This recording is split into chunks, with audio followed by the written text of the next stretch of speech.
Hello once again my brilliant students. मैं हूं आपकी अपनी अंजलि मैम और टेस्टवाइजर की क्लास में आपका फिर से ढेर सारा स्वागत है। पिछले पार्ट में यानी पार्ट 7 में फर्नमन स्टेज पर एक स्केलेटन के साथ एंट्री मार चुका था और हम सब सस्पेंस में थे कि आगे क्या होगा। तो चलिए अब पर्दा उठाते हैं और पार्ट 8 में देखते हैं कि फर्नमन ने उस स्केलेटन के साथ क्या किया और बाकी स्टूडेंट्स ने क्या प्रेजेंट किया। फर्नमन की स्केलेटन के साथ एंट्री एक कॉमिक रिलीफ जैसी थी।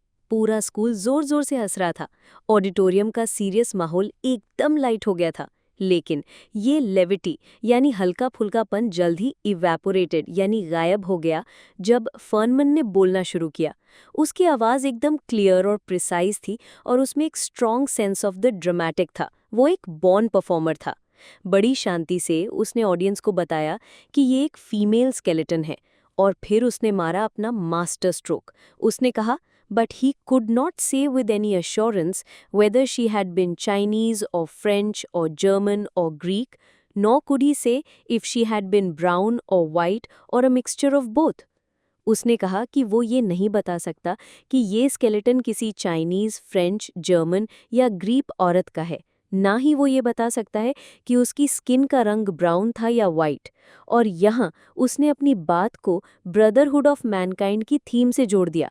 उसने कहा कि इसी बात से उनकी क्लास इस नतीजे पर पहुंची है कि basically all people were the same. ऊपर की ट्रिमिंग्स यानी साज सज्जा जैसे स्किन कलर, हेयर, फीचर्स अलग हो सकती है, लेकिन फाउंडेशंस यानी बुनियादी ढांचा सेम ब्लूप्रिंट पर बना है। क्या जबरदस्त पॉइंट था। तालियां। Fernman was wonderful. He had them eating out of his hand. Eating out of his hand एक ईडियम है जिसका मतलब है किसी पर पूरा कंट्रोल होना। फर्नमन ने अपनी परफॉर्मेंस से पूरी ऑडियंस को अपना गुलाम बना लिया था। अब फर्नमन की ऐसी धांसू परफॉर्मेंस के बाद उसके पार्टनर मिस डेयर की बारी आई। उनकी परफॉर्मेंस फर्नमन के बाद एक एंटी क्लाइमैक्स जैसी थी। एंटी क्लाइमैक्स मतलब जब आप बहुत एक्साइटमेंट के बाद कुछ आम सा देखते हो। मिस डेयर ने सिकनेस और डिजीज जैसी प्रॉब्लम्स के बारे में बात की।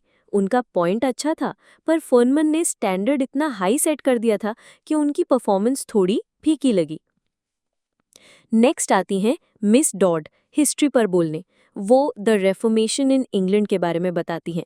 वो बताती हैं कि कैसे उस दौर में लोगों ने क्लेरिकल डोमिनेशन यानी धर्म गुरुओं के शासन के खिलाफ आवाज़ उठाई और पुरानी धार्मिक परंपराओं को तोड़ने की कोशिश की।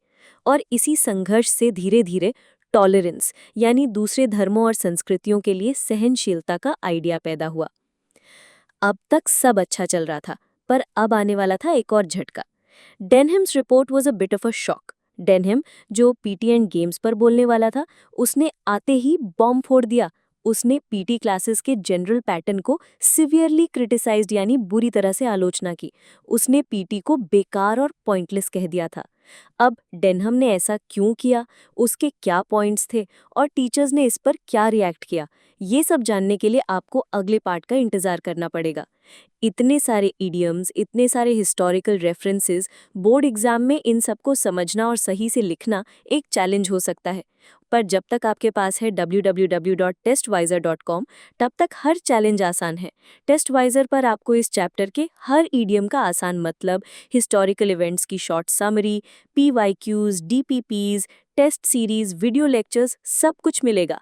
बोर्ड एग्जाम हो या MHT, CET, JEE, नीट जैसा कोई भी एंट्रेंस एग्जाम, टेस्टवाइजर पर आपको कंप्लीट प्रिपरेशन पैकेज मिलता है। और हमारे फ्री व्हाट्सएप और टेलीग्राम टॉपर स्टडी ग्रुप्स को ज्वाइन करना मत भूलना।